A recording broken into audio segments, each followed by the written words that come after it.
I'd like you to actually all have a chance to say your piece, if you want to. Just anything that you haven't said or that you really want to make sure is on the record from you speaking today in July 2009, sort of relatively concisely, but, so that it's there for the archive. Really. I'm always ready to jump on the starting block. Go for it.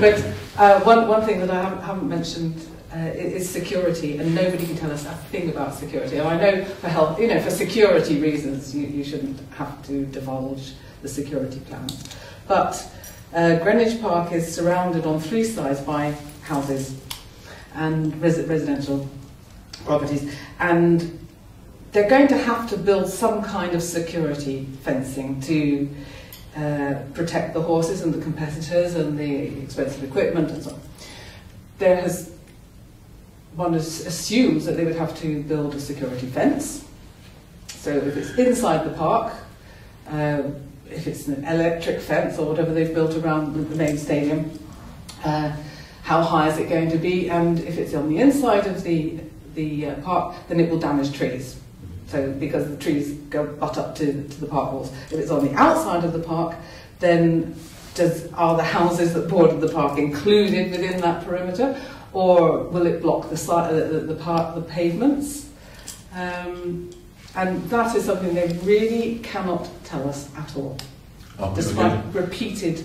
Will people be evicted questions from houses close to the park? Another question. I mean, nobody says no. No, they said unlikely. Yeah. Yes. Where would they put you? I don't know. You can't move from house to house. Town block somewhere.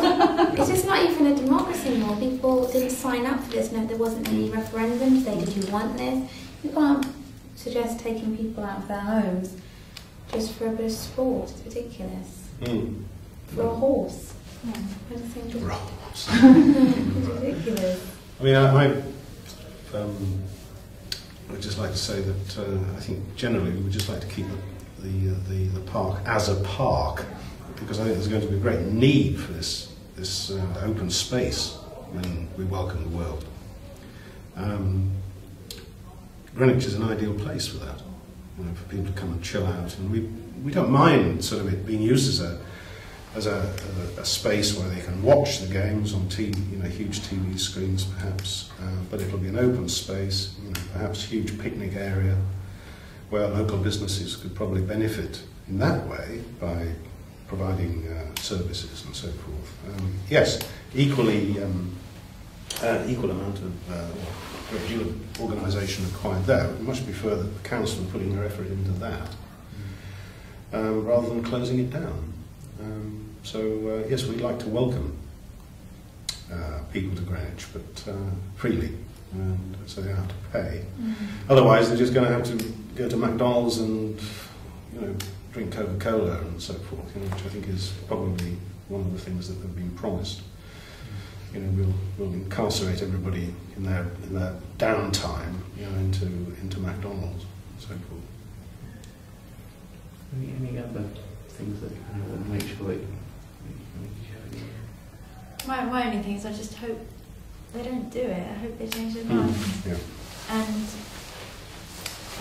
And they don't spoil what we have, because it's something that it is really worth protecting. And if the legacy becomes that we have an electrical supply that we can put on concerts and God knows what else, then that's not the legacy we want, and that's not what Greenwich is all about.